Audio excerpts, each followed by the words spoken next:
Bismillahirrahmanirrahim. Assalamualaikum warahmatullahi wabarakatuh. Alhamdulillah wa syukrulillah wa la hawla wa la quwwata illa billah. Qala Allah Ta'ala fil Qur'anil Karim, a'udzu billahi minasyaitonir rajim. Bismillahirrahmanirrahim. Syahrul Ramadan alladzi أنزل فيه القرآن هدى للناس وبينات من الهدى والفرقان. Al-ayat. Amma ba'du. Anak-anakku sekalian, apa kabar semuanya? Mudah-mudahan kita senantiasa baik. Pertama-tama, mari kita panjatkan puji dan syukur kita kehadirat Allah, Zat Allah yang maha pengasih, yang kasihnya tidak pernah pilih kasih, Zat Allah yang maha penyayang, yang sayangnya tidak pernah terbilang. Salawat serta keselamatan mari kita senantiasa tunjukkan kepada baginda Nabi besar Muhammad sallallahu alaihi wasallam. Anak-anakku sekalian yang berbahagia, pada kesempatan kultum yang berbahagia ini, Mr. Cecep akan menyampaikan kuliah 7 menit dengan judul Nuzulul Quran, yaitu Nuzulul Quran, yaitu turunnya Al-Quran. Anak-anakku sekalian yang berbahagia, di awal kultum Mister menyampaikan satu ayat Al-Quran yang Mister ambil dari surat Al-Baqarah ayat 185, yaitu Syahrul Ramadan alladzi unzila fihi al-Quran hudan linnasi wa bayyinatin minal huda wal furqan, yang artinya Syahrul Ramadan, bulan Ramadan, unzila, diturunkannya Al-Quran, yaitu Al-Quran, hudan linnas, sebagai petunjuk bagi manusia, wabayinat, dan penjelasan-penjelasannya mengenai petunjuk itu, wabayinat minal wabayinatim minal huda wal furqan, dan juga pembeda antara yang hak dan juga yang batil. Itu adalah dalil tentang turunnya Al-Quran. Baik anak-anak sekalian, apa sih nuzulul Quran? Secara bahasa, nuzulul Quran itu adalah turunnya Al-Quran. Secara istilah, yaitu turunnya Al-Quran dari Lauhil Mahfuz menuju ke Baitul Izzah atau langit dunia pada malam Lailatul Qadar. Lalu dari Baitul Izzah, Al-Quran diturunkan kepada Nabi Muhammad secara berangsur-angsur selama 23 tahun. Itu teman-teman arti dari nuzulul Quran. Ada beberapa perbedaan pendapat dari para ulama. Yang pertama, yang dimaksud dengan nuzulul Quran, turunnya Al-Quran itu adalah turunnya Al-Quran secara keseluruhan, 30 juz dari Lauhil Mahfuz menuju Baitul Izzah atau langit dunia. Itu yang pertama. Pendapat yang kedua adalah turunnya Al-Quran, permulaan turunnya Al-Quran, yaitu surat Al-Alaq dari ayat 1 sampai dengan ayat 5 kepada Nabi Muhammad di bulan suci Ramadan. Ya, itu teman-teman perbedaan pendapat. Sebetulnya perbedaan pendapat itu tidak terlalu penting. Yang terpenting adalah bagaimana interaksi kita dengan Al-Quran, bagaimana hubungan kita dengan Al-Quran di bulan suci Ramadan. Atau bulan suci Ramadan ini banyak orang yang bilang, para ulama bilang adalah Syahrul Quran, bulannya Al-Quran.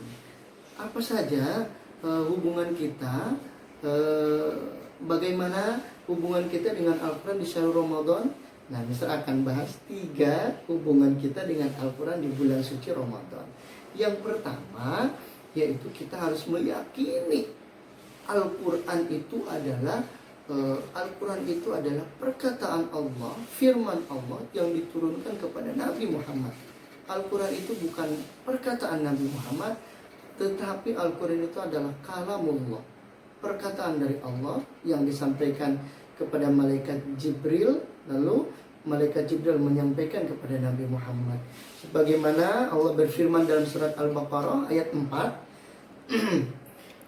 وَالَّذِينَ يُؤْمِنُونَ بِمَا أُنْزِلَ إِلَيْكَ وَمَا أُنْزِلَ مِنْ قَبْلِكَ.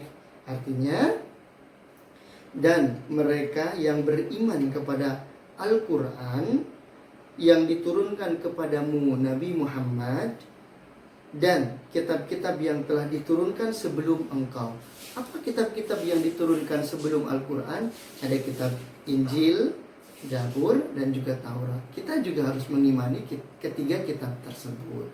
Nah, lalu setelah kita mengimani dengan baik, yang kedua, hubungan kita dengan Al-Quran adalah yaitu membaca Al-Quran. Nah, teman-teman sekalian, Allah juga berfirman di dalam surat Al-Muzammil ayat 4, A'udzubillahi minasyaitonirrajim. Bismillahirrahmanirrahim. Warattilil Qur'ana tartila. Artinya, dan bacalah Al-Quran secara perlahan-lahan. Anak-anakku sekalian, membaca Al-Quran itu pahalanya sungguh luar biasa, besar, banyak sekali. Di dalam hadis, Rasulullah menyampaikan bahwa satu huruf Al-Quran diberikan pahala 10 pahala. Jadi kalau kita baca Bismillahirrahmanirrahim ada 19 huruf, maka 190 pahala. Besar sekali. Bayangkan kalau kita hatam Al-Quran. Ada yang tahu berapa jumlah huruf dalam Al-Quran? Imam Syafi'i 204 Hijriah, berarti ribuan tahun yang lalu. Sekarang kan 1441. Imam Syafi'i itu pada tahun 204 Hijriah sudah menghitung jumlah huruf Al-Quran. Jumlah huruf Al-Quran semuanya ada 1.027.000 huruf. Teman-teman, ini saya akan sebutkan 3 huruf terbanyak di dalam Al-Quran. Yang pertama yaitu ada huruf alif sebanyak 48.740 huruf. Yang kedua ada huruf lam. Berapa huruf lam? 33.922 huruf. Yang ketiga ada huruf mim, yaitu berapa hurufnya? 28.922 huruf. Subhanallah ya teman-teman semuanya. Bayangkan kalau kita bisa hatam Al-Quran, berarti 1.027.000 dikali 10 juta teman-teman. Apalagi di bulan suci Ramadan ini dilipat gandakan jadi 70 sampai dengan 700. Wah, berapa pahala yang kita dapatkan dari Allah Subhanahu wa taala. Maka ayo yang belum Al-Quran segera Al-Quran. Yang sudah Al-Quran dan belum baca Al-Quran, ayo yang rajin Al-Qurannya. Mumpung ini di bulan suci Ramadan, bulan Al-Quran, pahalanya dilipat gandakan. Nah teman-teman sekalian, kemudian yang ketiga, setelah tadi kita membaca Al-Quran, mengimani Al-Quran, yaitu menghafalkan Al-Quran. Ini yang terakhir, menghafalkan Al-Quran. Teman-teman sekalian, di SD Al-Fat kita juga menghafalkan Al-Quran. Mudah-mudahan ini menjadi jalan kita untuk menuju surganya Allah.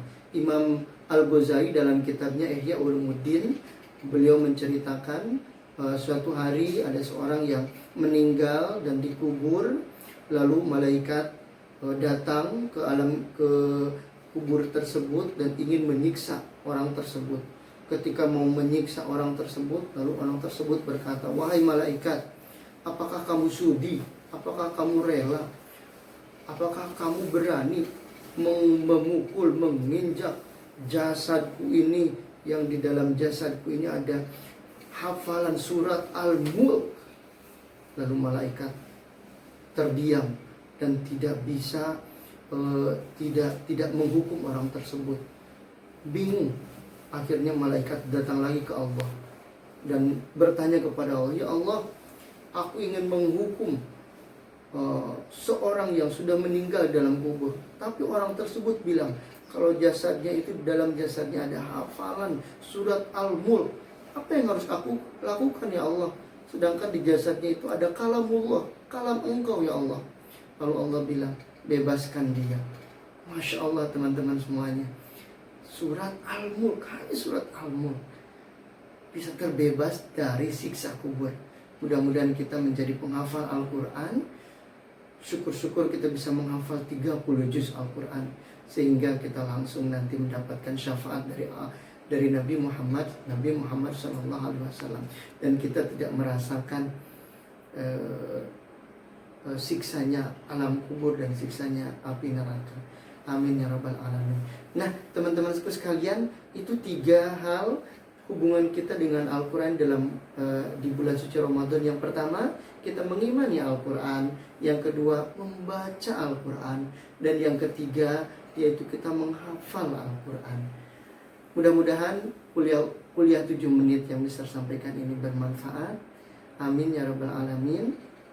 Dan mudah-mudahan kita berdoa kepada Allah, mudah-mudahan kita bisa membaca Al-Quran dengan baik, termasuk kepada orang-orang yang hafal Al-Quran, dan nanti kita dimasukkan ke dalam surganya Allah Subhanahu wa ta'ala. Amin ya rabbal alamin. Demikian kultum dari Mister, kurang lebihnya mohon maaf. Wabillahi taufiq wal hidayah. Wassalamualaikum warahmatullahi wabarakatuh.